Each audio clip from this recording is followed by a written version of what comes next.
How to fix could not find the recovery environment error on Windows. Let's get started.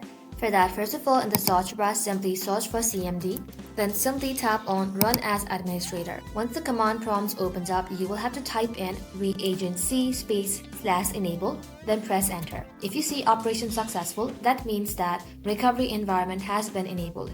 After this, you can try resetting your PC again and see if the issue is fixed or not. If the reset is still not fixed, you will need a USB flash. Insert the USB flash drive in your computer.